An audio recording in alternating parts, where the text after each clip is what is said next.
오늘 제목은 듣고 행하는 참 제자입니다. 듣고 행하는 참 제자.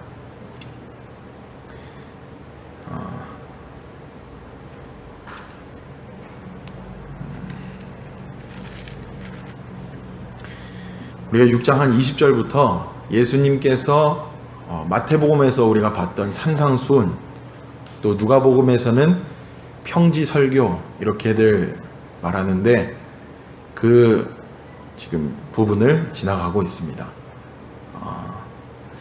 문맥을 한번 다시 고려해 보길 바랍니다. 예수님이 산에서 12명의 제자를 택하신 다음에 이제 그 12명을 데리고 산 아래로 내려오셨습니다. 많은 사람들이 병을 고치기 위해서 예수님을 기다렸고, 또 예수님은 자신을 찾아온 사람들을 물론이고 또 12명의 제자들을 바른 제자의 삶으로 살 수 있도록 설교를 해주시는 겁니다. 강의를 해주시는 거죠. 예수님은 설교를 통해서 제자가 되기 위해서는 하나님 수준의 사랑이 필요하다고 말씀하는 겁니다. 사랑의 대상에 있어서도, 그리고 사랑하는 사람만 사랑하는 게 아니라 원수까지도 사랑해야 된다고 말씀해 주셨습니다. 사랑의 범위와 그 깊이가 무한대로 확장됐다는 것이죠. 그러면서 내가 자비로우니 너희도 자비하라, 내가 거룩하니 너희도 거룩하라 하시는 그 주님의 기준을 우리에게도 요구하신다는 겁니다. 이 설교를 듣고 많은 사람들이 당황해했습니다. 예수님의 제자가 된다는 게 내가 가진 것 중에서 많은 것을 포기하는 게 아니라 전부 다를 포기하라는 것이기 때문입니다. 부자 청년의 예를 들 수가 있겠죠. 부자 청년이 어려서부터 율법을 잘 지켜왔고 이것도 잘하고 저것도 잘해왔습니다. 근데 예수님한테 찾아와서 어떻게 하면 영생을 얻을 수 있겠습니까? 라고 예수님께 물으자 예수님이 다 버리고 나를 쫓아라, 이렇게 말씀하신 것이죠. 그랬더니 그 부자 청년은 그날로 도망가 버렸습니다. 그러니까 예수님의 제자가 되기 위해서는 모든 것을 내려놔야 된다는 거예요. 마찬가지로 지금 예수님의 설교를 듣고 있는 이 산 아래의 사람들도 마음속에 이런 의심과 또 여러 가지 생각들이 있겠죠. 나는 과연 다 내려놓고 예수님을 쫓을 수 있을까? 아마 그러지 못했을 겁니다. 더 많은 것을 얻기 위해서 예수님을 찾은 것뿐이지 다 내려놓기 위해서 예수님을 찾은 것은 아니기 때문입니다. 그나마 12명의 제자들, 그들만이 다 버려놓고 예수님을 쫓았다고 할 수 있겠죠. 오늘 본문은 여기에서 출발하는 겁니다. 예수님이 요구하시는 이 수준에 당황한 사람들에게 전하는 내용이 오늘 본문이라는 거예요. 한계에 다다른 사람들, 자기의 한계가 어디까지인지 이제 뚜렷하게 알고 있는 사람들에게 스스로의 구원에 이를 수 없고 오직 예수님이라는 이 반석을 통해서 하나님 나라에 이를 수 있다는 것을 말하는 것이 바로 오늘 본문이라는 겁니다. 오늘 우리는 이러한 답을 가지고 내용을 함께 살펴보고자 합니다. 자, 39절 다시 한번 봅니다. 39절 이렇게 말씀합니다. 또 비유로 말씀하시되 맹인이 맹인을 인도할 수 있느냐? 둘이 다 구덩이에 빠지지 않겠느냐? 이렇게 말씀합니다. 예수님이 이번에는 비유를 가지고 가르침을 시작하십니다. 예수님이 비유 가지고 설교 진짜 많이 하셨죠. 근데 예수님이 이런 비유를 가지고 사용하신 설교를 하신 이유는 지금까지 들었던 내용을 사람들에게 효과적으로 각인시키기 위해서 하기 위함입니다. 예수님께서 제자들을 가르치시든지 군중들에게 설교를 하시든지 서기관들, 바리새인들 그 사람들하고 논쟁하든지 이 비유를 가지고 자주 설명을 하셨던 거예요. 근데 예수님의 메시지를 기꺼이 받아들이고자 하는 사람들에게는 이 비유가 복음의 본질을 파악하는데 요긴하게 사용이 됐지만, 귀가 있어도 듣지 못하는 자들에게는 오히려 진리를 헷갈리게 만드는 장치를 했다는 것이죠. 실제로 진짜로 귀가 있어도 듣지 못하는 거예요.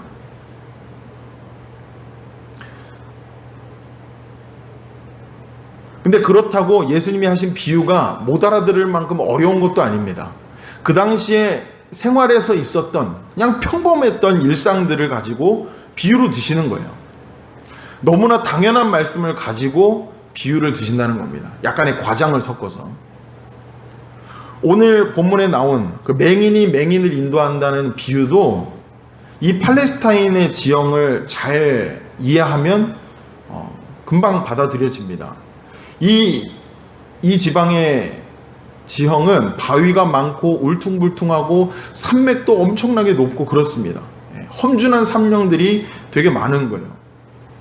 다윗이 말했던 것처럼 음침한 골짜기로 다닌다고 할 때 그런 골짜기들도 되게 많은 것이 이 팔레스타인 지방이었죠. 그래서 눈이 어두운 사람, 소경들이 안전하게 걸어 다니기에는 많은 어려움이 있었다는 거예요. 그런데 앞을 보지 못하는 사람이 똑같이 앞을 보지 못하는 사람을 인도하는 것을 얘기를 하고 있다는 거죠. 모두가, 이 두 사람 모두가 위험한 상황에 놓였다는 것을 얘기합니다. 길을 이끌어주는 사람도 상당히 중요한데 그 사람조차도 앞을 보지 못하기 때문에 더 위험한 거예요. 그러니까 더 심각한 거는 앞을 이끌고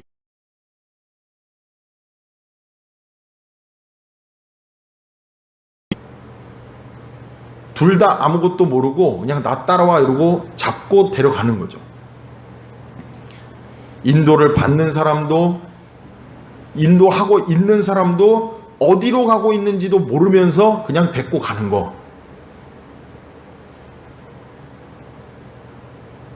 굉장히 위험한 상태라는 것이죠. 그리고 이런 것들이 맹목적인 신앙이지 않겠습니까? 너무나도 위험한 상황인 겁니다. 그러면서 예수님은 40절에 또 한 가지 예시를 들어주십니다. 제자가 그 선생보다 높지 못하나 무릇 온전하게 된 자는 그 선생과 같으리라. 이 말씀을 쉬운 성경으로 보니까 좀 다르게 와닿았어요. 학생이 선생보다 더 나을 수 없다. 그러나 누구든지 다 배우고 나면 선생과 같아질 것이다. 개역개정으로 보면 온전해진다는 게 뭔가 완전해지고 뭐 더 뛰어나고 그런 것 같았는데 그런 게 아니라 다 배우고 나면 선생의 위치까지 다 올라설 수 있다. 그 이상을 넘지 못하지만 그 위치까지 갈 수 있다. 이 얘기를 하는 겁니다. 근데 이 말씀은 앞에 39절하고 연결이 되어 있는 거예요. 맹인이 맹인을 이끌며 위험함을 초래하듯이 아무것도 모르는 학생이 진리를 모르는 선생에게 배우면 그 학생도 그런 선생과 같아진다는 거예요. 어떤 뜻인지 아시겠죠? 진리를 모르는 선생에게 배우면 그 제자도 진리를 모르는 채로 클 수밖에 없다. 지금 이런 얘기를 말씀하고 있는 겁니다. 그러니까 왜 이런 비유를 하셨겠을까요? 지금 예수님 눈앞에 앉아있는 무리들이 맹목적인 영적으로 맹인이었던 사람들로 보여졌던 겁니다. 길이요 진리요 생명이신 예수님을 눈앞에 두고도 알아보지도 못하고 그냥 지식과 명예만을 자랑하는 저 제사장들, 서기관들, 바리새인들을 쫓는 많은 무리가 예수님이 보시기에는 그냥 안타까웠던 거예요. 그리고 우쭐대면서 자기들이 뭔가 되는 줄 아는 저 종교 지도자들도 어리석어 보이셨던 겁니다. 맹인처럼 보였던 거예요. 지도자들도 맹인이고 그들을 따르는 자도 맹인이고. 한번 생각을 해볼까요? 교회를 다니는 모든 사람들이, 여기 앉아있는 모든 우리 성도님들이 진리에 다 깨어 있어서 말씀에 알아서 순종하고 살아간다면 그 교회는 정말 행복한 교회가 될 겁니다. 어느 누구 하나 싸우는 사람도 없고 상처받는 사람도 없고 그야말로 완벽한 교회가 되겠죠. 근데 교회를 다닌다고 해서 모두 그런 모습을 보이는 것은 아니라는 겁니다. 교회를 오래 다녀도 아직도 진리에 깨어있지 못한 맹인 수준에 머물러 있는 사람들이 허다하다는 겁니다. 바울은 이런 자들을 향하여서 젖먹이 신앙이라고 했습니다. 고린도전서 3장 1절부터 2절에 보니까 이렇게 말씀합니다. 형제들아, 내가 신령한 자들을 대함과 같이 너희에게 말할 수 없어서 육신에 속한 자 곧 그리스도 안에서 어린아이들을 대함과 같이 하노라. 내가 너희를 젖으로 먹이고 밥으로 아니하였노니 이는 너희가 감당하지 못하였음이거니와 지금도 못하리라. 아무리 말씀을 먹이려고 해도 받아들이거나 소화를 못해내니까 초보적인 신앙밖에는 얘기할 수밖에 없는 겁니다. 얼마나 안타까운 상황이겠습니까? 예를 들면 이런 사람들인 겁니다. 내가 잘나보기 위해서, 교회 안에서 내가 잘나보기 위하여 다른 사람의 허물을 들춰내고 내 재력을 과시하기 위하여서 돈을 자랑합니다. 헌금으로 자랑을 하는 거예요. 또 나의 뜻을 관철시키기 위해서 뜻이 맞는 사람과 규합하여서 편가르고 교회 안에서의 생활도 세상의 관점으로 물들이려 하는 사람들.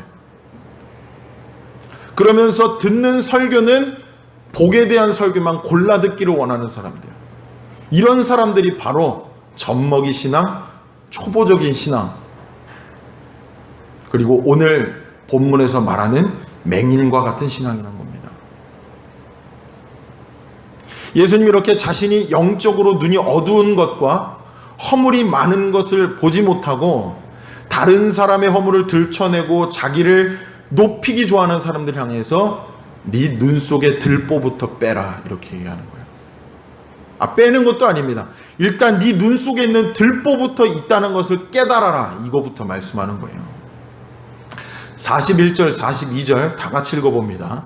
41절 42절 시작. 어찌하여 형제의 눈 속에 있는 티는 보고 네 눈 속에 있는 들보는 깨닫지 못하느냐. 너는 네 눈 속에 있는 들보를 보지 못하면서 어찌하여 형제에게 말하기를 형제여 나로 네 눈 속에 있는 티를 빼게 하라 할 수 있느냐. 외식하는 자여 먼저 네 눈 속에서 들보를 빼라. 그 후에야 네가 밝히 보고 형제의 눈 속에 있는 티를 빼리라. 아멘. 여기서 말하는 들보는 우리가 흔히 아는 건물을 지을 때 천장이나 바닥에 대는 기둥입니다. 기둥, 대들보. 엄청 크죠. 대들보. 두껍고 크고. 그러니까 자기 눈에는 이만큼 큰 대들보가 껴있는데 남의 눈에 있는 요만한 먼지 같은 티를 보면서 지적하고 있다는 거예요. 과장법이 좀 섞였죠. 대들보가 눈 속에 들어갈 수는 없으니까요. 진정으로 예수님을 따르는 제자라면 남의 허물과 죄를 들춰내서 내 죄를 상대적으로 작게 보이는 그런 어리석은 짓을 하지 말고 내 안에 대들보와 같은 큰 죄로부터 그것을 먼저 발견할 수 있어야 된다는 겁니다. 지금 내가 가지고 있는 죄가 이만한데 남이 죄 지은 거 요만한 거 가지고 지적질하고 있냐? 이렇게 예수님이 꾸짖고 계신 거예요. 많은 지역을 다니면서 교회를 세우고 복음을 전했던 바울마저도 자기 안에 남아있는 죄성 때문에 평생토록 몸부림치며 살았습니다. 로마서 7장 맨 마지막 부분에 보니까 이렇게 말씀하는 거예요. 그러므로 내가 한 법을 깨달았노니 곧 선을 행하기 원하는 나에게 악이 함께 있는 것이로다. 구원을 받았는데 아직도 내 안에 악이 남아있대요. 내 속사람으로는 하나님의 법을 즐거워하되 내 지체 속에서 한 다른 법이 내 마음의 법과 싸워서 내 지체 속에 있는 죄의 법으로 나를 사로잡는 것을 보는도다. 자꾸 죄가 나를 잡아먹는 걸 본다는 거예요. 그러면서 하는 그 목소리가 뭐냐, 24절에 오호라 나는 곤고한 사람이로다. 이 사망의 법에서 누가 나를 건져내랴. 그 다음에 25절에 우리 주 예수 그리스도로 말미암아 하나님께 감사하리로다. 그런즉 내 자신이 마음으로는 하나님의 법을, 육신으로는 죄의 법을 섬기노라. 이렇게 말씀한 겁니다. 마음속에서 계속 요동치고 있는 거야. 나는 하나님의 자녀인데 내 실생활은 왜 그럴까? 맨날 부딪히는 겁니다. 그러면서 남을 보고 질타할 것이 아니라 일단 내 마음부터 돌아보라는 것이죠. 우리나라 속담 중에 이런 속담이 있죠. 자라보고 놀란 가슴 소뚜껑 보고 놀란다. 내 안에 있는 죄를 발견하고 그 죄가 얼마나 악한지 뼈저리게 느끼게 되면 다른 사람에게서 요만한 죄가 발견되기만 하더라도, 내 안에서 발견된 게 아니고 그냥 다른 사람에게서 보여진 조그만한 것만 발견돼도 무서워서 벌벌 떨게 된다는 거예요. 나 자신을 돌아보는 경고의 메시지로 받아들이게 된다는 것이죠. 그러면서 함부로 정죄하지 못하게 된다는 것입니다. 저 모습이 내 모습인데, 저 모습이 바로 내 모습인데 어떻게 정죄할 수 있을까? 다시 말하면 내가 하나님 앞에서 얼마나 큰 죄인인지 깨닫는다면 다른 사람을 함부로 정죄하거나 비판하지 못하고 하나님 앞에 겸손하게 엎드릴 수밖에 없는 그런 사람이 된다는 것입니다. 이게 진정한 제자의 모습이라는 것이죠. 저와 여러분들은 진리의 어두운 맹인과 같은 제자가 되지 말고 진리에 깨어있는 그런 하나님 앞에 매 순간 겸손하게 엎드리는 제자가 되시기를 소망합니다. 43절 44절 읽습니다. 43절입니다. 시작. 못된 열매 맺는 좋은 나무가 없고 또 좋은 열매 맺는 못된 나무가 없느니라. 나무는 각각 그 열매로 아나니 가시나무에서 무화과를 또는 찔레에서 포도를 따지 못하느니라. 아멘. 제가 재작년인가 그 코로나 터지기 전에 저희 권사님들하고 장로님 계셨는지 모르겠는데 그 전교인 수양에 답사를 간 적이 있습니다. 근데 가면서 나무들이 쭉 보이는 거예요. 저는 다 똑같은 나무들이고 똑같은 이파리고 다 초록색인데 옆에 가면서 저거는 밤나무고 저거는 감나무고 저거는 무슨 나무고 권사님들 다 하시는 거예요. 정말 신기했거든요. 어떻게 열매도 보지도 않고 나무 이파리만 보고 저렇게 잘 아실까? 아마 나무 껍질만 보고도 잘 아실 것 같은데. 예. 근데 대부분의 사람들은 아마 저와 같겠죠. 열매를 보지 못하고, 열매를 보지 않고서는 얘가 무슨 나무인지 잘 분간을 못하는 겁니다. 예. 나무 이파리만 봐서는 잘 모르는 거죠. 근데 나무에 맺힌 열매를 보면 딱, 아, 저건 무슨 나무구나 알 수 있다는 거예요. 근데 이런 경우는 또 없습니다. 무화과 나무 열매인데 무화과 나무에서 무화과 열매를 맺는 나무를 우리가 가시나무라고 하지 않고 사과 열매를 맺는 나무를 가지고 배나무라고 그러진 않죠. 우리가 이런 것들을 두고 볼 수 있다는 거예요. 그러면 진짜 제자라는 나무가 있다면 예수님의 제자를 우리가 어떻게 알아볼 수 있을까? 제자를 어떻게 알아볼 수 있을까? 가장 확실한 것은 예수님이 다시 오셨을 때 천국과 지옥의 그 심판대 앞에 딱 섰을 때 극명하게 드러날 것입니다. 이 사람은 천국 갈 사람, 이 사람은 지옥 갈 사람. 근데 천국과 지옥이라는 확실한 열매 말고 여기에서도 지금 이 순간에서 나는 과연 진짜 제자인가? 아니면 거짓된 제자인가? 아니면 저 사람은 함부로 판단하는 것은 아니지만 제자인가 아닌가 분별할 수 있는 척도는 뭐가 있을까요? 우리 갈라디아서 5장 한번 펴보겠습니다. 갈라디아서 5장 19절 24절. 너무나도 유명한 말씀이지만 다시 한번 보면서 나눠봅니다. 갈라디아서 5장 19절부터 24절입니다.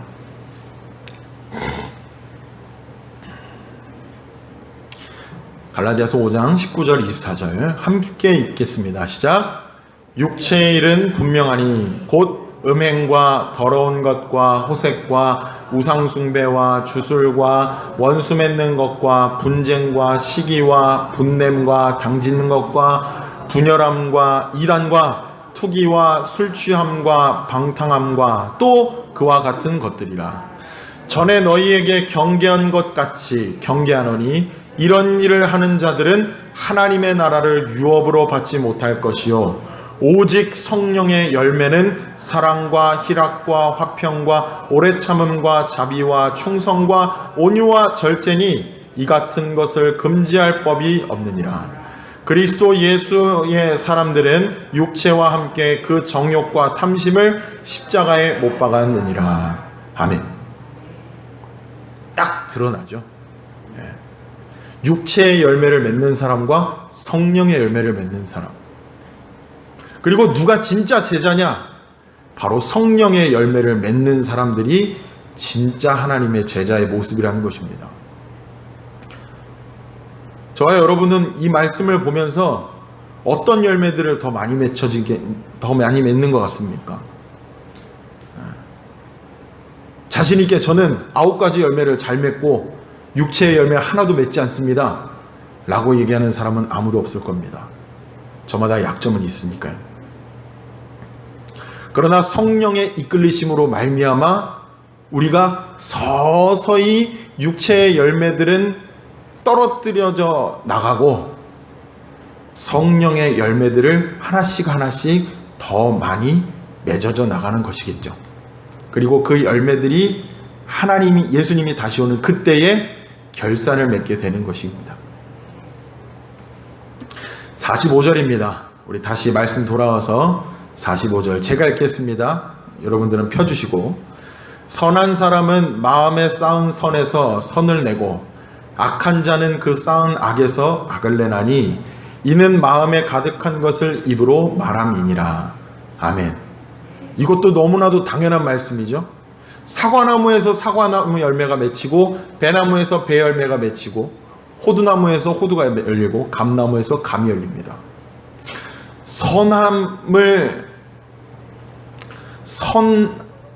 선을 많이 쌓은 마음에서는 선을 내고 악한 마음을 많이 쌓은 것에서는 악한 마음을 낸다. 어떻게 해야 많이 열매를 맺을 수 있느냐? 성령의 열매를 많이 맺을 수 있느냐? 예수님이 첫 번째로 내어주시는 솔루션이 마음에 무엇을 쌓느냐는 겁니다. 너 어떤 거 쌓을래? 이거 물어보시는 거예요. 결정적인 순간에 사람이 그런 게 있잖아요. 결정적인 순간에 나오는 감정들이 있습니다. 어떤 큰 일을 당하거나 갑작스러운 위기 상황을 맞이했을 때 나오는 감정들. 어찌 보면 그게 진짜 내 마음일 수도 있죠. 만약에 평소에 악한 감정들을 많이 쌓은 사람들이라면 그 위급한 상황에서 악한 감정들이 막 샘솟아 나올 것이고, 선한 마음을 많이 품은 사람들이라면 선을 많이 뿜게 될 것입니다. 운전하니까 많이 느끼더라고요. 누군가 끼어들면 욕을 많이 하는가? 그럴 수도 있지 이렇게 넘어가는가? 평소 마음을 잘 헤아려 봐야 될 것 같습니다. 저도 씩씩될 때가 많기 때문에. 근데 어떤 사람은 아무리 해도 오래 참지 못하고, 또 어떤 사람은 그냥 화부터 내는 사람이 있습니다. 그런 사람은 평상시에 그냥 분노를 많이 쌓아온 사람인 것이죠. 그래서 우리는 마음을 항상 돌아봐야 된다는 거예요. 나는 매일 어떤 마음을 쌓고 있는가? 그리고 어떤 열매들이 맺어져 가고 있는가? 그렇기 때문에 우리는 매일 마음을 가꿔야 된다는 겁니다. 악한 생각과 감정들이 내 마음을 침투하지 못하도록 방어하고, 만약 마음에 뿌리 내리는 악한 생각이 있다면 얼른 뿌리를 뽑아내야 된다는 것이죠. 그런 마음이 매 순간 우리의 마음이 되기를 소망합니다. 자, 46절 49절입니다. 또 읽어봅니다. 시작. 너희는 나를 불러 주여 주여 하면서 어찌하여 내가 말하는 것을 행하지 아니하느냐? 내게 나와 내 말을 듣고 행하는 자마다 누구와 같은 것을 너희에게 보이리라. 집을 짓되 깊이 파고 주추를 반석 위에 놓은 사람과 같으니 큰 물이 나서 탕류가 그 집에 부딪히되 잘 지었기 때문에 능히 요동하지 못하게 하였거니와, 듣고 행하지 아니하는 자는 주추 없이 흙 위에 집 지은 사람과 같으니 탕류가 부딪힘에 집이 곧 무너져 파괴됨이 심하니라 하시니라. 아멘. 열매 맺기 위한 두 번째 솔루션은, 듣고 행하지 않는 자는 주춧돌 없이 집을 지은 사람과 같다, 이렇게 말씀하는 거예요. 반대로 말하자면 반석 위에다가 집을 지어라, 이렇게 말씀하는 것이죠. 집안이 약한 곳에 집을 지으면 평소에는 모르지만 큰 비가 내릴 때 집이 쉽게 무너져 내린다는 것을 우리는 너무나도 잘 알고 있습니다. 두 사람이 있었대요. 둘 다 주님의 말씀을 들었답니다. 교회를 다니기 시작했어요. 그리고 둘 다 집을 지었습니다. 신앙생활을 열심히 했어요. 그래서 그 둘은 겉으로 같아 보였습니다. 신실한 삶을 같아 보였어요. 사도신경도 고백하고 주기도문도 고백하고 성경도 읽고 예배도 드리고, 그래서 중직도 맡았답니다. 안수집사도 되고 장로도 되고 권사도 되고 집을 잘 지어놓은 거예요. 그런데 둘 사이에는 딱 한 가지 다른 점이 있었답니다.